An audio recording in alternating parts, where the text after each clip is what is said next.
Queridos colegas, saludos desde Žižkov.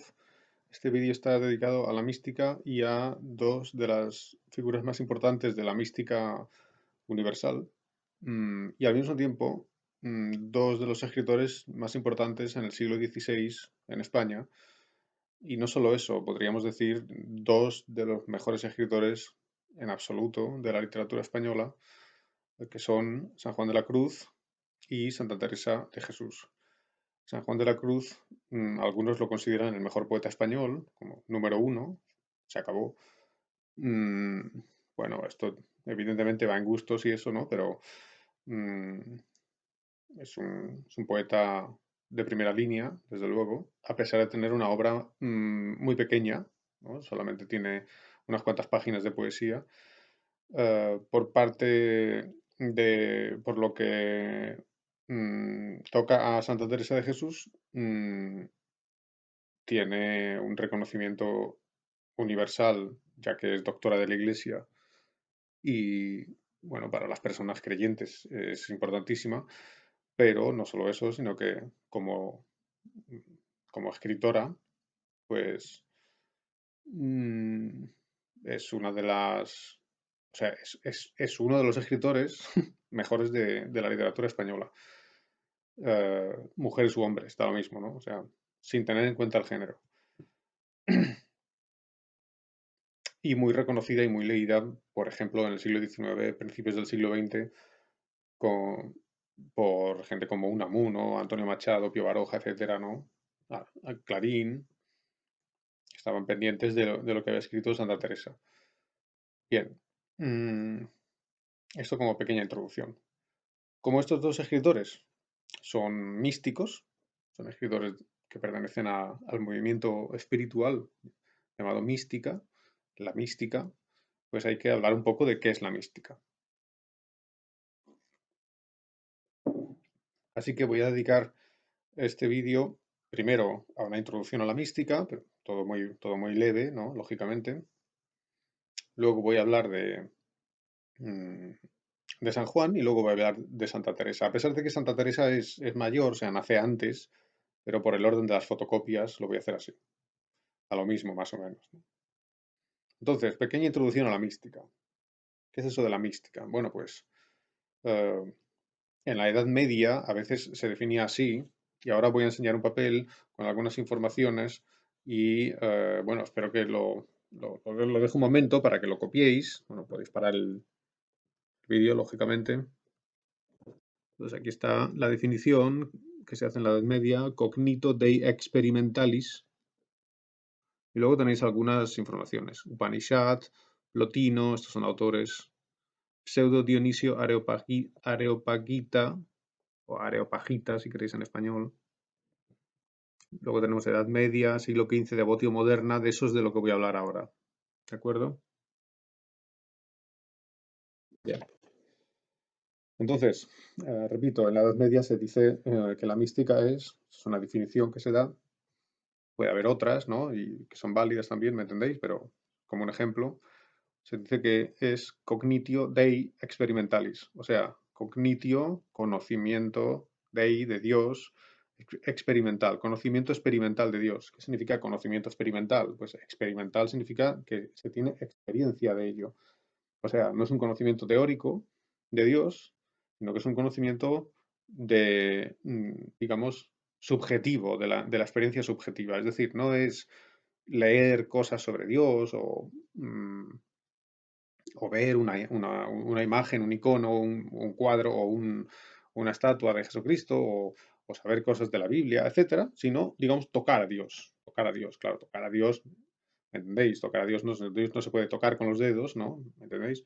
Pero, o sea, tener un contacto directo. Contacto directo. Esto es lo que significaría cognitio de experimentalis. Claro, esto es muy complicado y desde el punto de vista teológico daría para una discusión larguísima, es evidente. Pero, como esto solo es una introducción, pues, digamos, hay que simplificar un poco, ¿no? Repito, en vez de tener un conocimiento de Dios o de lo divino, mm, porque a veces hay mística en religiones que no tienen un solo Dios, sino que tienen varios dioses, ¿no? pues en vez de tener un contacto teórico o a través de ceremonias o a través de una institución, que por ejemplo se llama iglesia, es un contacto directo con Dios. Mm, El contacto con Dios a través de la ceremonia, a través de la iglesia, a veces a algunos místicos les parece demasiado poco. Es como si fuera demasiado despacio para ellos. Uno cumple con los sacramentos, es un buen cristiano, va a la iglesia, reza, todo eso está muy bien, tiene un contacto con Dios, claro, se podría decir, ¿qué pasa con la Eucaristía? Bueno, lo dejo aparte porque es muy complicado. Pero, ¿entendéis? Uno se comporta bien, etcétera, y luego cuando se muere va a ver a Dios, ¿no? Pero los místicos lo que quieren es, no, verlo ahora, ¿no? Ahora, en este momento. Verlo con los ojos de la mente, claro, o del alma, ¿no? Y tener un contacto directo. Creo que se entiende más o menos de lo que se trata. Entonces, ¿cuándo empezaron los hombres a buscar esta experiencia? Bueno, que se sepa, claro, a lo mejor empezaron en el Paleolítico, pero no lo sabemos.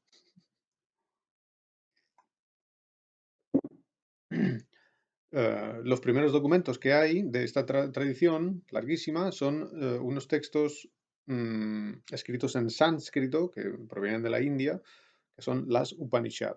Son del año 1000 antes de Cristo en adelante, o sea, son del año 800 antes de Cristo, 900 antes de Cristo, etcétera, ¿no? Las Upanishad.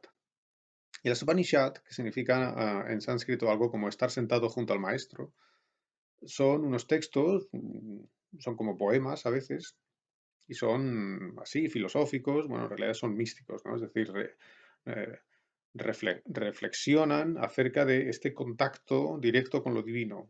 Y aquí la religión dentro de la que se encuentran es el hinduismo. El hinduismo no es una religión monoteísta, es una religión de muchos dioses, ¿no? Bueno, pues el contacto con lo divino para ellos es una especie de mm, relación mística con, bueno, ellos dicen con Brahman, ¿no? Que es como el todo, la totalidad, ¿no?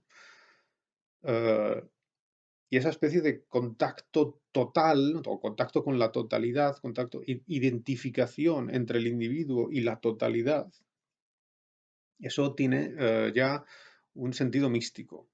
Así que sería el comienzo. Muchas veces se dice que la mística nació en la India. Porque, que se sepa, o sea, no hay otras culturas anteriores que tengan algo parecido. Pero esto sí, estos textos se conservan, están en sánscrito, claro, bueno, ya están traducidos, lógicamente, y tienen esta tendencia hacia el contacto directo con lo divino. De alguna manera, la tradición mm, india llegó a Occidente, no se sabe bien cómo, no se sabe bien, lógicamente, entendéis, estos son mm, hace miles de años, claro, es muy difícil, no hay una documentación, pero se piensa que quizá a través, porque claro, había conexiones entre el mundo de la India y el mundo griego, ¿no? Porque Alejandro Magno conquistó Oriente Medio, prácticamente llegó a la India, ¿no? Y entonces todo ese mundo de Oriente Medio era un mundo en el que se hablaba griego, pues en la época del helenismo, ¿no? Entonces, yo qué sé, pues para que nos entendamos, alrededor del año cero, ¿no? Bueno, ya mucho antes, ¿no? Pero en fin. Ah, entonces, repito, hay un contacto, posiblemente. Había contactos comerciales, había guerras, ¿no? Había un contacto entre el mundo de la India y Persia y el mundo griego, que no solo estaba en Grecia, sino que estaba en Turquía, Oriente Medio y, por ejemplo, Alejandría. Alejandría es una ciudad de habla griega, ¿no? Por ejemplo, de habla culta griega, quiero decir, ¿no? Donde estaba la famosa biblioteca. Y hoy está en Egipto. Entonces, fijaros, ¿no? Alejandría, que está en Egipto, ahí estaba la biblioteca, que era una biblioteca de textos griegos, ¿no? Y donde se enseñaba filosofía en griego. Y ahí hay una serie de filósofos que están estudiando, ¿no? Y estudian en griego, aunque su lengua original materna no sea el griego, ¿no? Pero es la lengua de cultura es el griego, ¿no? Entonces, seguramente o es muy posible, ¿no? No se sabe bien, puede haber un contacto, repito, entre el mundo de Oriente y el mundo griego, y a través del mundo griego ya llega al mundo latino, ¿entendéis? Entonces, uno de los primeros eh, místicos en este sentido es Plotino, ¿no? Y Plotino se piensa que quizá ha estudiado en Alejandría con un señor que quizá es indio, no se sabe, total. es muy misterioso, ¿no? Pero se considera a Plotino, que lo he puesto en el papel, como el primer místico occidental. Y es del año 200, o sea, del 200 al 270, en 205 nace, está escribiendo Plotino, o sea, no escribe en el 206 porque tiene un año, ¿no? Pero digamos alrededor de 250, pues Plotino está escribiendo. Y además Plotino luego viaja y vive en Roma, ¿no? O sea, Plotino es un señor que escribe en griego, pero luego vive en Roma durante gran parte de su vida, ¿no? Y entonces tiene una escritura mística, ¿no? Mm, no es un místico cristiano, pero es un místico. Eso es difícil de entender quizá, ¿no? Digamos, es un místico filosófico que habla del todo, ¿no? Del uno, en realidad. De lo que él habla es del uno, ¿no? Porque su obra se llama Eneadas, que es, digamos, la obra que trata del uno. Así que no habla de Jesucristo, ¿no? Habla del uno, pero es un poco como la misma idea, ¿no? Una especie de mística sin religión. Después de él, el primer místico, que ya es un místico cristiano, es Pseudo Dionisio Areopagita. Y está escribiendo alrededor del año 500 después de Cristo. Más o menos, porque no se sabe. Ni siquiera se sabe quién era este señor. En la Edad Media creían que este señor era Dionisio Areopagita. Es decir, había unos textos, claro, en esta época, imaginaros, había unos textos y se decía, bueno, estos textos son de Dionisio Areopagita. ¿Y quién es Dionisio Areopagita? Es un discípulo de Pablo en la Biblia, del apóstol Pablo. Entonces ellos creían que el discípulo de Pablo había escrito esos textos, pero es falso. No los ha escrito el discípulo de Pablo. Los ha escrito un señor en el siglo 500. O sea, perdón, en el año 500. En el año 500 no puede ser discípulo de Pablo, ¿no? Porque Pablo vivía en el siglo I, II, ¿no? O en el siglo II. Entonces, mm, porque Pablo no conoció a Jesucristo, ¿no? Es posterior. Entonces, se le llama pseudo Dionisio Areopagita porque este señor se creía que era Dionisio Areopagita, pero hoy se sabe que no es. Pero como no se sabe quién es, pues se le llama pseudo, que significa falso. Porque hay una tradición larga que lo conocía como Dionisio Areopagita. En la Edad Media creían que este señor era Dionisio Areopagita. Su obra es una obra mística y teológica, interesante, no muy larga, es un libro así. Y uno de sus tratados se llama Teología Mística. Y es un libro de mística. Y tiene 10 páginas. O sea, no es un libro, ¿no? Es una obra, pero en realidad no sé si llega a 10 páginas. Es muy pequeño. Porque claro, lo que dice él, y eso es una cosa clave de la mística, es que cuando nos acercamos a Dios, ¿no? De verdad a Dios, a cómo es Dios Él, ¿no? Entonces no sabemos nada, no se puede conocer. Dios, no se puede conocer a Dios con la razón, digamos. Y entonces uno cuando se acerca a Dios se queda como en blanco, se queda en silencio, se queda sin palabras.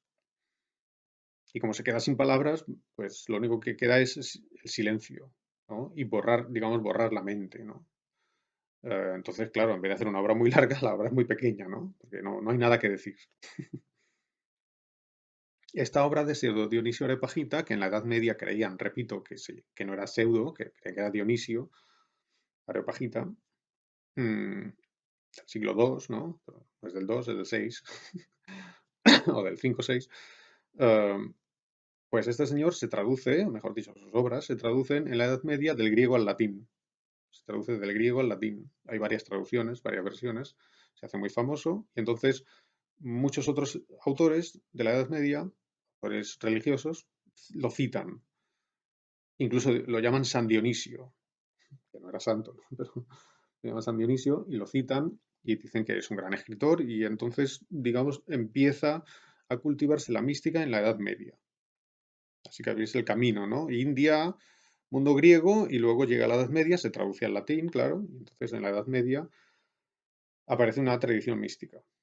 La tradición mística de la Edad Media también es larga, ¿no? Evidentemente, ahí está, por ejemplo, Meister Eckhart, pero lo dejo, y solamente nombro en el siglo XV, que estaba en el papel, la corriente llamada devotio moderna. Devotio moderna, devotio significa devoción, y la devotio moderna es una tradición religiosa y espiritual de los Países Bajos, ¿no? Vamos, Países Bajos, Alemania, o sea, del norte de Europa. Y algunas de sus obras, algunas de las obras de este movimiento, digamos, del norte de Europa, que repito, tenía muchos componentes o muchos miembros que eran holandeses o alemanes. Por ejemplo, el Cartujano, que escribe Vita Christi, un alemán. eh, Ludolfo de Sajonia se llama, bueno, dejémoslo. Pues este señor, perdón, estas obras, algunas de estas obras, que están escritas a veces en latín, se traducen al español en la primera mitad del siglo XVI. Esto es muy importante. Algunas obras de la Devoti moderna, repito, que son obras místicas o a veces no son místicas, pero son espirituales, en fin, pues repito, se traducen al español en la primera mitad del siglo XVI. Y muchas veces el que impulsa estas traducciones es Cisneros. Cisneros era muy importante porque fundó la Universidad de Alcalá, la Universidad eh, de Alcalá de Henares. Y era una universidad especializada en teología. Entonces Cisneros, que era un monje franciscano, ¿verdad? Era franciscano, era una persona muy culta, claro, ¿no? Y era la persona más influyente de la Iglesia española, era, ¿cómo se llama? Archibiscup, ¿no? Archibiscup. Arzobispo, ¿no? Era arzobispo de España, o era el primado de España, ¿no? No me acuerdo cómo se llama. Y durante un tiempo, cuando estábamos esperando, digamos, a que viniera Carlos V, ¿no? Porque Carlos V estaba en el extranjero, vino a España a ser rey, digamos, pues antes Cisneros fue el regente, o sea, era la persona más influyente de la política española durante unos años. Luego murió cuando él llegó, más o menos al mismo tiempo. Total, Cisneros, repito, que es muy importante, promueve el estudio de la teología, crea la Universidad de Alcalá de Henares, promueve la traducción de la Biblia, que se llama Biblia Políglota Complutense. Bueno, perdón, no es una traducción, perdón, me he equivocado, es una edición de la Biblia en los textos originales, eso sí. Um, entonces todo eso lo hace este señor y entre otras cosas dice pues que se traduzcan libros porque esto es interesante, ¿no? Y se traducen. Y claro, esto influye seguramente en un florecimiento de la literatura espiritual española. La literatura espiritual española, mística o no mística, es decir, literatura que habla de religión, es muy amplia en la primera mitad del siglo XVI, florece. Y hay dos autores, por ejemplo, que son autores místicos, se pueden considerar tranquilamente autores místicos, que son de la primera mitad del siglo XVI. Son muy importantes. Esto lo pongo también para que lo veáis, es decir, para que veáis los nombres. Están aquí Francisco de Osuna, que escribe Abecedario Espiritual, año 27, y Bernardino de Laredo, Subida al Monte Sión. Y estos autores son muy importantes, repito, son muy poco conocidos y son de la primera mitad del 16 y son muy importantes porque Santa Teresa los lee y los cita. Y Santa Teresa aprende lo que ella está escribiendo, lo aprende leyendo a estos señores y a otros, ¿no? A muchos otros, por supuesto. Pero estos dos son fundamentales. Y Santa Teresa dice, por ejemplo, dice, Francisco de Osuna, bueno, es un libro que me prestó mi tío. Ella tenía un tío que era una especie de ermitaño, un tipo raro que vivía solo allí en una casucha, casi en medio de la nada. Y ella va a visitarlo y entonces el tío le dice, toma, te presto este libro, ¿no? Le presta Francisco de Osuna. Francisco de Osuna, tremendo, ¿no? Eh, y Francisco de Osuna es un místico. Es decir, que Santa Teresa cuando está escribiendo mística no es como que sale de la nada, ¿no? O sea, se le ocurre por la mañana escribir mística, no, es que son los autores que está leyendo, ¿no? O sea, que es una tradición que ya existe. Bien, llegamos a la segunda mitad del siglo XVI y ahí tenemos a San Juan de la Cruz y Santa Teresa. Mm, San Juan de la Cruz, empiezo por San Juan, por el orden de las fotocopias, aunque era más joven, ¿no? O sea, nació después,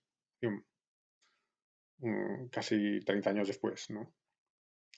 Bien, entonces San Juan de la Cruz es un señor que estudió con Fray Luis de León en Salamanca, por tanto es una persona culta, que sabía leer latín, ¿no? Y que ha estudiado teología, ¿verdad? Entonces es un teólogo, ¿no? San Juan de la Cruz es un teólogo profesional, ¿no? O sea, que ha estudiado en la universidad. Y desde luego es tremendo recordar que ha estudiado con Fray Luis de León, ¿no? O sea, no tenía cualquier profesor, tenía Fray Luis, ¿no? También tenía otros, ¿no? Claro.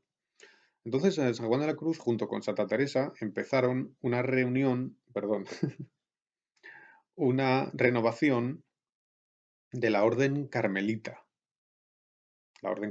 Ellos eran carmelitas, pero tenían la idea de que los carmelitas en esta época habían abandonado el camino correcto y había que reformar la orden.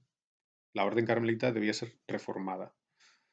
¿Por qué? Pues porque, por ejemplo, eh, tenían demasiadas riquezas y los carmelitas debían ser pobres, que era, digamos, el espíritu original de los carmelitas. Entonces hacen una reforma. Claro, la reforma es muy difícil, ¿no? Porque es violenta, ¿no? Es decir, muchos carmelitas no quieren, ¿no? Entonces, digamos, hay una especie de lucha interna. Al final, los carmelitas se, eh, dividen, la orden se divide en dos, y actualmente incluso sigue, ¿no? Los carmelitas calzados y los carmelitas descalzos. Carmelitas descalzos, como Bosse Carmelitani, significa que significa sencillamente que iban sin zapatos en el sentido de que eran pobres, ¿no? A lo mejor tenían un zapato, una especie de zapatilla, ¿me entendéis? Pero mm, algunos iban descalzos, ¿no? Directamente, aunque hiciera frío. Entonces, repito, se divide la orden en carmelitas calzados y descalzos. Y los descalzos son los reformados, los que han hecho la reforma. San Juan de la Cruz participa en la reforma y entonces eh, en esa, digamos, en esa lucha, ¿no? Que hay, es una lucha interna de la orden, hay un momento que lo cogen a él y lo llevan mm, a un presidio, a una especie de cárcel. Pero no es la cárcel, digamos, para que me entendáis, de la policía, sino que es la cárcel de los propios carmelitas. O sea, los carmelitas tenían un monasterio en Toledo y lo llevan ahí, lo meten ahí y lo encierran, ¿no?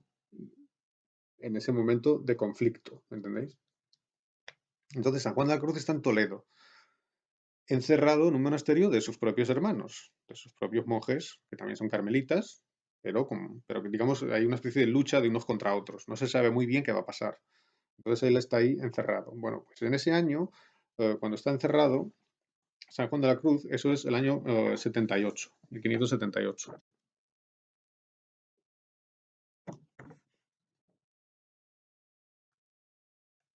¿Está? Está en Toledo, 1578. Luego, la primera edición de sus obras apareció en Bruselas, fijaros, 1627, muy tarde, ya estaba muerto. Y luego aquí he puesto una cosa que voy a explicar ahora después, ¿no? Podéis copiarlo. Vía purgativa, iluminativa, unitiva. La unitiva se divide en dos: desposorio espiritual, matrimonio espiritual. Vale. Entonces, San Juan de la Cruz, en el 1578, cuando está en la cárcel, en Toledo, empieza a escribir su famoso poema Cántico Espiritual. Y como no tiene papel, al principio lo tiene en la cabeza, ¿no? Las primeras estrofas, él, digamos, se- las escribe en la imaginación, en la memoria. Luego alguien le da papel, entonces lo escribe las primeras estrofas. Y poco después huye de la cárcel. Bueno, en realidad alguien le abrió la puerta. No, no hay documentos, no se sabe bien qué pasó. De repente un día la puerta estaba abierta. Entonces él sale y huye. Y claro, tremendo, ¿no? Imaginaros, es como una película. Huye de la cárcel, que no se sabe quién le ha abierto, si es un milagro o qué, y huye con el poema, ¿no?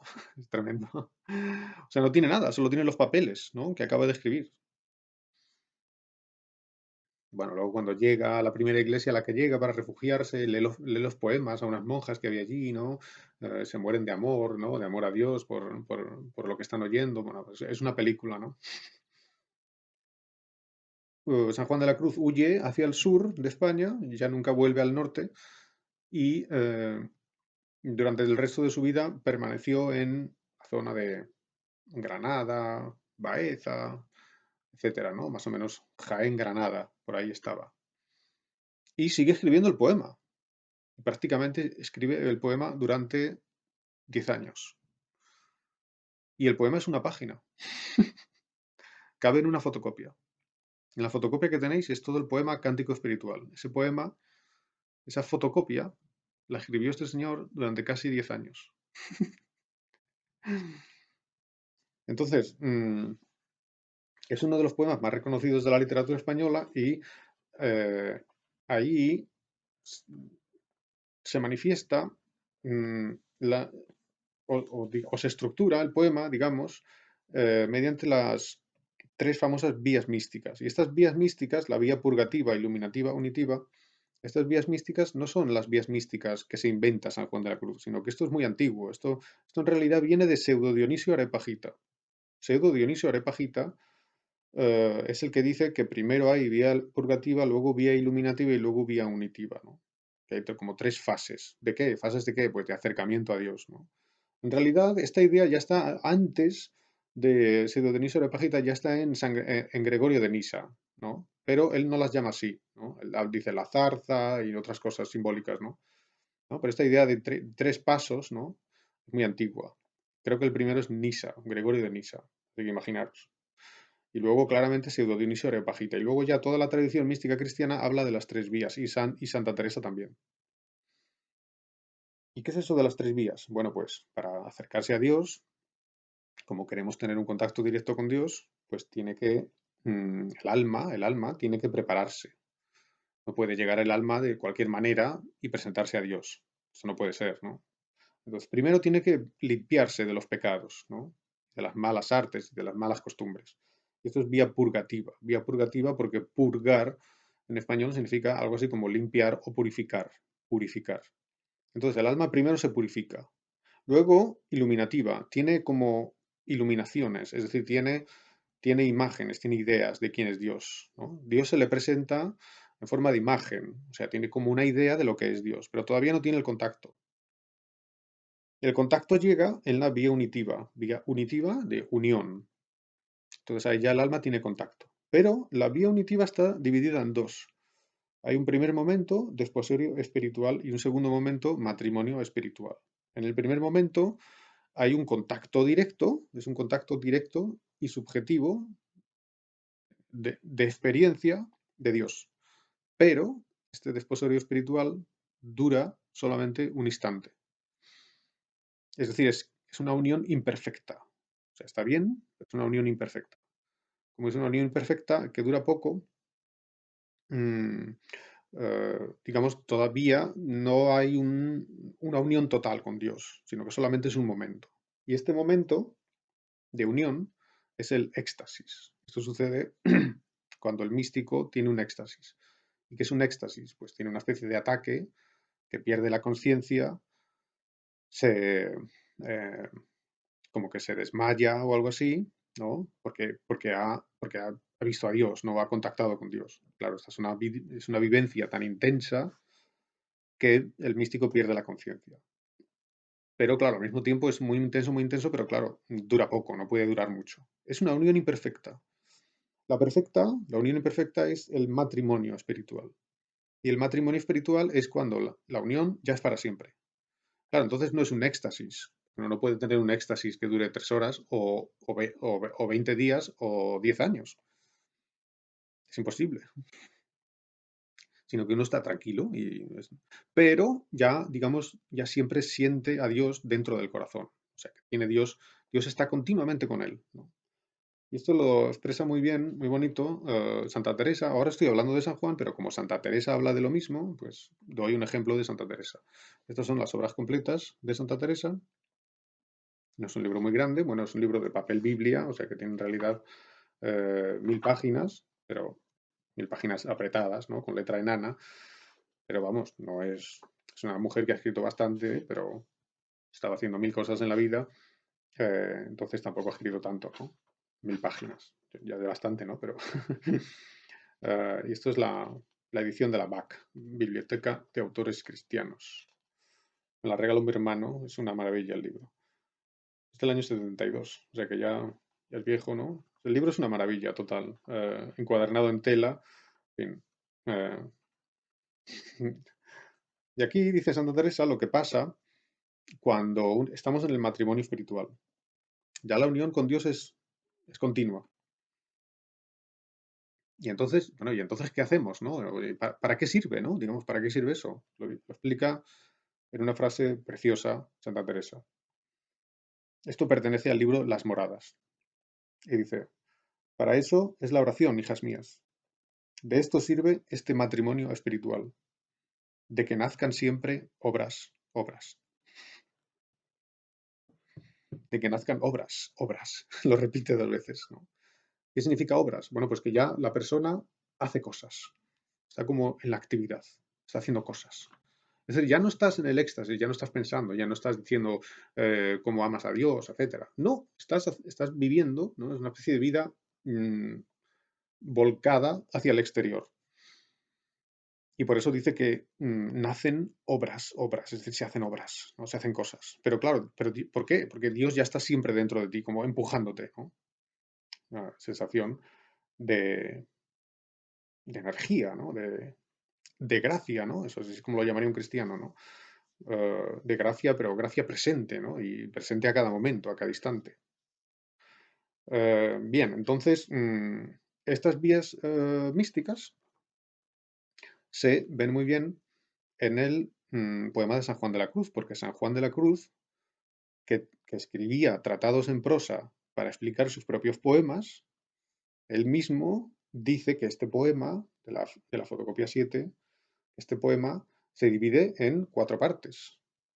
Vía unitiva, perdón, vía purgativa, vía iluminativa de esposorio espiritual y luego matrimonio espiritual. O sea que lo dice él, lo dice él. Dice San Juan de la Cruz. Desde la primera hasta la quinta, vía purgativa. Desde la sexta hasta hasta la 12, vía iluminativa. A partir de la 13 empieza la vía unitiva. Lo dice él, ¿no? Y está clarísimo. Entonces, se ve muy bien. Podemos echar un vistazo. Vía purgativa. ¿Qué es vía purgativa? Bueno, pues el alma tiene que buscar a Dios, pero tiene que prepararse, tiene que limpiarse, digamos. Entonces, el poema empieza diciendo, ¿a dónde te escondiste, amado? Y me dejaste con gemido. O sea que Dios se ha escondido. Dios es el amado. Por cierto, el amado y la amada son los personajes del poema y esto está sacado de la Biblia, del Cantar de los Cantares. San Juan de la Cruz todo el tiempo leía la Biblia en latín. No la leía en lengua original, la leía en latín. Eh, Llevaba una Biblia siempre en latín, ¿no? Entonces hay un libro de la Biblia que se llama El Cantar de los Cantares, en latín Cantica Canticorum, en hebreo no sé. Y este Cantar de los Cantares, en checo Pisen Pisni, este Cantar de los Cantares es como un poema de amor entre la esposa y el esposo. Y no se sabe quiénes son, ¿no? Pero ¿no? Se supone que el esposo es Dios y la esposa es el alma. Bueno, esta es una interpretación. Hay otra interpretación que el esposo es la iglesia y la esposa es el cristiano o el alma, ¿no? Da igual. El caso es que estos personajes, esposa, esposo, son de la Biblia. Y muchas cosas que están aquí en el poema de San Juan se parecen mucho a la Biblia. A Cantica Canticorum. Entonces, en el poema, la esposa dice que el esposo se ha ido y que la ha dejado con gemido. O sea, gemir es lo que se hace cuando uno está triste, ¿no? Se gime, como llorar casi, ¿no? ¿A dónde te escondiste, amado, y me dejaste con gemido? Como el ciervo huiste, habiéndome herido. Ha huido como el ciervo. El ciervo es el símbolo de Dios y también el símbolo del amante, ¿no? Porque el ciervo es hermoso, porque el ciervo es poderoso. Habiéndome herido, herido de amor, evidentemente. Salí tras ti clamando y eras ido. O sea, clamando es como llamándolo, ¿no? Va buscándolo, pero ya se ha ido Dios. Dios se ha ido y el místico tiene que reencontrarlo, tiene que encontrarlo otra vez, porque se ha ido. ¿Y dónde busca? Pues dentro de su propia alma. Ahí está Dios. Muy importante esta idea. El místico busca a Dios, no lo busca fuera, lo busca dentro, dentro de sí, porque Dios está en el alma. Y entonces sale buscándolo, ¿no? Pastores los que fuerdes, etcétera. Eh, Habla con los pastores y le dice a los pastores, decidle a mi amado si lo veis, que lo estoy buscando. Luego dice, buscando mis amores, número 3. Iré por esos montes y riberas, ni cogeré las flores, ni temeré las fieras. Entonces, ni cogeré las flores, claro, es una idea de como de ascética, ¿no? Significa no haré caso a las pokushenyi, no haré caso a las tentaciones del mundo, ni cogeré las flores. Pero cuidado, porque esto lo explica San Juan, también significa no haré caso ni siquiera a los dones espirituales. O sea, no ya solo a lo material, sino tampoco a lo espiritual. Bueno, esto es complicado de explicar, pero es lo que dice él. En cualquier caso, es la vía purgativa porque el alma busca a Dios, intenta limpiarse, intenta purificarse. En el número 6 empieza la vía iluminativa y dice, hay quien podrá sanarme, quien podrá sanarme, porque sanar es sanar de una enfermedad, ¿no? Como vilechit. Acaba de entregarte, acaba de entregarte. ¿Por qué dice acaba de entregarte? Bueno, porque ya se está empezando a entregar. Es decir, tiene una imagen del vía iluminativa. Tiene una imagen, pero pero no quiere una imagen. No quiere una imagen, lo quiere todo. Por eso en el número 11 dice, descubre tu presencia y máteme tu vista y hermosura. Mira que la dolencia, por cierto, creo que hay un error en la fotocopia porque faltan estos versos, pero lo que dice es, mira que la dolencia de amor que no se cura sino con la presencia y la figura. Eso es lo que dice. Mira que la dolencia de amor que no se cura sino con la presencia y la figura. O sea, le está diciendo, no me es suficiente la imagen de ti. La imagen de ti está muy bien, pero es poco. Necesito la presencia. Eso es lo que busca el místico. Y entonces, en el número 13 empieza la vía unitiva. Y sería, digamos, la representación de un éxtasis. Primero dice, apártalos, amado, que voy de vuelo. Eso es como si el alma dijera, que se quiten todos, que voy volando a ti. Apártalos, amado, que voy de vuelo. Pero el esposo dice, vuélvete, vuélvete en el sentido de volver al principio, de volver atrás, vuélvete paloma. ¿Por qué se tiene que volver? Porque todavía no está preparada. O sea, el alma vuela a Dios, pero en realidad, como es el desposorio espiritual, todavía es imperfecto. La unión es imperfecta, el alma no está completamente preparada y por tanto hay un contacto, pero luego se tiene que volver, porque el alma todavía no es capaz de mantenerse junto a Dios. Por eso el esposo le dice, vuélvete paloma, que al ciervo vulnerado por el otero asoma, al aire de tu vuelo y fresco toma. Entonces aquí viene una representación muy bonita. Es como si fuera el éxtasis. Mi amado, las montañas, los valles solidarios nemorosos, las ínsulas extrañas, los ríos sonorosos, el silbo de los aires amorosos. No hay verbo, ni siquiera podría haber un verbo ser, pero ni siquiera hay un verbo ser. Es como si de repente hubiera una especie de quietud y también conexión con el todo, ¿no? Mi amado, las montañas, los valles solitarios, nemorosos, nemorosos llenos de bosques, las ínsulas extrañas, los ríos sonorosos, el silbo de los aires amorosos, la noche sosegada, en par de los levantes de la aurora, la música callada, la soledad sonora, la cena que recrea y enamora, todo eso es Dios, ¿no? Y es una especie de momento de unión, pero esta unión, que sería el éxtasis, es fantástica, pero no dura, ¿no? El matrimonio espiritual, el momento en que digamos, la unión es perfecta, empieza en la estrofa 22 y aquí, si os dais cuenta, hay una serie de repeticiones eh, de, como de un movimiento hacia adentro, porque Dios está dentro en el alma. Entonces el místico tiene que entrar cada vez más profundamente. Entrado sea la esposa en el ameno huerto deseado. Entrado se ha entrado. Un poco más abajo, por ejemplo, 26, dice, en la interior bodega de mi amado bebí, para adentro. Mm, Más adelante dice, por ejemplo, 36, estrofa 36, dice, entremos más adentro en la espesura. Entremos más adentro en la espesura. La espesura es el bosque, ¿no? Todo el poema es simbólico. Está lleno de símbolos que provienen de la poesía popular, de la poesía de Garcilaso, de los libros de caballerías, en fin. Es una fotocopia, es la fotocopia mejor aprovechada de la literatura española.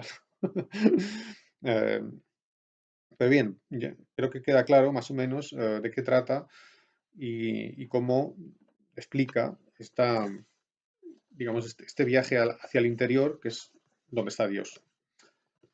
Mm, Respecto a Santa Teresa, quiero decir un par de cosas. eh, Casi nada, ¿no? Vamos, son autores enormes, ¿no? Entonces, solo puedo comentar algunas cosas. Eh, Lógicamente, y aquí tenéis algunas de sus obras. Y hay una obra suya que se llama Vida de Santa Teresa de Jesús, que es una especie de autobiografía que escribe desde 1560 en adelante, un poco después del año 60, ¿no? Pero en fin, para poner un número redondo, ¿no? Y otras obras de ella, por ejemplo, Camino de Perfección o Las Moradas. Y cuando ella muere, en el año 82, no ha publicado ninguna obra. La primera obra que se publica es 1588. Santa Teresa escribía mucho. Ya he dicho que solo tiene 1000 páginas, ¿no? Porque primero estaba enferma, segundo tenía que hacer un montón de cosas porque estaba reformando la orden y escribía por la noche, ¿no? O sea que en realidad era un milagro que pudiera escribir, pero bueno, pues tiene 1000 páginas. Hay autores que tienen a lo mejor como de obra completa, pues yo qué sé, 10.000 páginas, ¿no? O 20.000. Lo que ha escrito Santa Teresa cabe en un libro, ¿no? Un libro bastante justi, pero vale, un libro. Em, pero ella no publicó nada en vida, porque claro, ella era una monja, ¿no? No se preocupaba de sacar un libro, eso es una cosa mundana. Lo puede hacer también una persona espiritual, ¿me entendéis? Pero en fin, ella no quería, no se interesaba por la publicación. Sin embargo, bueno, pues sus obras se hacen famosas, ¿no? Porque se copian y todo eso, se habla de ellas, y hay un momento que le dicen a Fray Luis de León, porque Fray Luis de León es profesor en Salamanca, entonces es importante, y entonces le dicen a él, desde los conventos, le dicen, oye, Fray Luis, ¿quieres tú editar la obra de Santa Teresa? Y la primera edición, en el año 88, Santa Teresa lleva muerta 6 años, murió en Alba de Tormes, que es un pueblo de Salamanca, y sale la primera edición, 1588. Am, Bien, estos como datos de edición y datos de obras, ¿no? Digamos.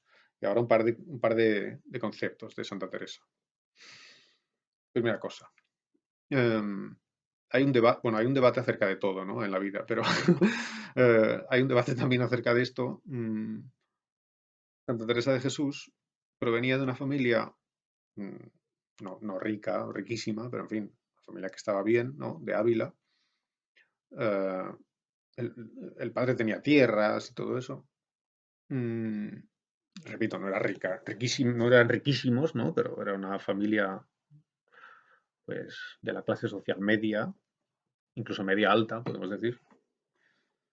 Y, pero, su abuelo, no el padre, sino el abuelo, que no era de Ávila, sino de Toledo, o que vivía en Toledo, era judío. El abuelo de Santa Teresa era judío. Se llamaba Juan Sánchez. Entonces Juan Sánchez o Juan de Toledo, lo llamaban también, era judío. Y en Toledo se convirtió al cristianismo. Se convirtió al cristianismo. Y entonces huyó de Toledo, vamos, se fue de Toledo porque las personas que se convertían, ¿no? Que eran judíos y se convertían, claro, todo el mundo sabía, ese de ahí ayer era judío, lo sabían, ¿no? Y entonces había un problema social en esta época. Existía la idea, pues no es mi idea, por supuesto, estoy hablando de lo que decían ellos en aquella sociedad, que estas personas eran de segunda categoría, eran malas, ¿no? Yo qué sé, ¿no? Y entonces tenían problemas en la sociedad, estas personas. Por lo tanto, muchas veces se iban, ¿no? Se iba de Toledo a Ávila y en Ávila no lo conoce nadie y ya está, no hay ningún problema, ¿no? Porque en esta época no hay periódicos, ni hay, ¿me entendéis? Ni teléfonos, ¿no? Entonces uno se va de una ciudad a otra y se corta la comunicación. Entonces el padre de Santa Teresa, que ya nació como cristiano, pues incluso llegó a ser hidalgo, es decir, noble, ¿no? Bueno, él consiguió ser hidalgo porque compró el título, ¿no? Pero en fin, fue hidalgo. Y sin embargo, a pesar de ser hidalgo, pues provenía de una familia judía. Esto era normal en la época. Lo hacían muchos. Entonces, existe una interpretación según la cual Santa Teresa es conversa, se puede decir, Santa Teresa es conversa, proviene de una familia de conversos.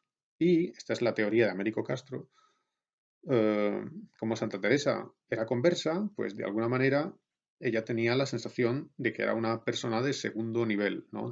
De segunda categoría, porque los conversos lo eran en esa sociedad, o a veces lo eran, por lo menos. Bien, entonces, dice Américo Castro, Santa Teresa es mujer, y ser mujer en esta sociedad, no digo yo hoy, ¿me entendéis, no? Para mí todas las personas son iguales independientemente del género, pero en el siglo de oro, ser mujer era automáticamente mm, algo que situaba a esa persona en un segundo nivel, ¿no? Por ejemplo, Santa Teresa, cuando escribía sus libros son libros de teología, son de teología mística. Claro, esto es un ámbito reservado al hombre. Lo mismo que la universidad, ¿entendéis? Es muy grave. La universidad en el siglo XVI era para los hombres, bueno, y en el XVII y casi casi hasta el siglo XX, ¿no? Entonces, Santa Teresa era mujer, no podía escribir de teología, tenía que obedecer. Pues se supone que una mujer tiene que obedecer en el siglo XVI, lo cual era un error, ¿no? Pero así era la sociedad. Era mujer, no era teóloga, no había ido a la universidad, no tenía cultura, no sabía latín y encima era conversa. Entonces, ¿ella qué hace, según Américo Castro? Pues, digamos, reacciona contra todo eso y no dice Américo Castro que se invente, que oye a Dios o algo así, pero de alguna manera, claro, ella dice, bueno, pero es que es que Dios me habla, ¿no? Dios me habla, yo lo oigo, ¿no? Entonces, claro, y tú eres mujer y converso, y eso significa que eres el último de la fila, pero si Dios te habla, entonces eres el número uno de la fila. Entonces, la teoría de Américo Castro, de alguna forma, ¿no? Psicológica, lo que quiere proponer es que Santa Teresa, digamos, estaba reaccionando a una situación social desfavorable. Es una interpretación muy interesante. Hay una interpretación contraria que es de Joseph Pérez, que es un historiador francés, muy interesante lo que dice, pero lo voy a dejar aquí porque es que es demasiado largo, ¿no? Entonces, solamente para que tengáis conciencia de esto, ¿no? De que Santa Teresa, pues sí, eh, era conversa, mm, y la verdad, toda su vida tuvo que luchar, entre otras cosas, con el hecho de ser mujer, ¿no? Y de ser inculta también, ¿no? Eso es una cosa muy sorprendente. Y de esto habla en su obra. Esto es muy curioso porque Santa Teresa, en su obra, habla de su condición femenina. Entonces ella dice, muy a menudo, que ella, bueno, está escribiendo esas cosas, pero en realidad no sabe, porque ella no es muy lista, porque claro, ella es mujer y como es mujer es medio tonta. Claro, esto lo decía Santa Teresa, ¿me entendéis? Lo decía porque, digamos, los hombres a los que escribía, porque ella escribía para sus confesores, para los inquisidores, etcétera, ¿no? Los hombres esperaban oír eso, no porque ella lo pensara. Evidentemente ella sabía de sí misma que era muy lista. Está claro que Santa Teresa era una persona con una inteligencia es astronómica, ¿no? Eso está claro, ¿no? Y con una energía volcánica. Pero como su mundo era un mundo de hombres, es decir, ella estaba en conventos de monjas, pero claro, ella tenía que tratar con el obispo, tenía que tratar con el inquisidor, tenía que tratar con hombres que eran teólogos, que habían estudiado en la universidad. Y ella no había estudiado, y ella era la que le decía a ellos, no, mira, tú te equivocas.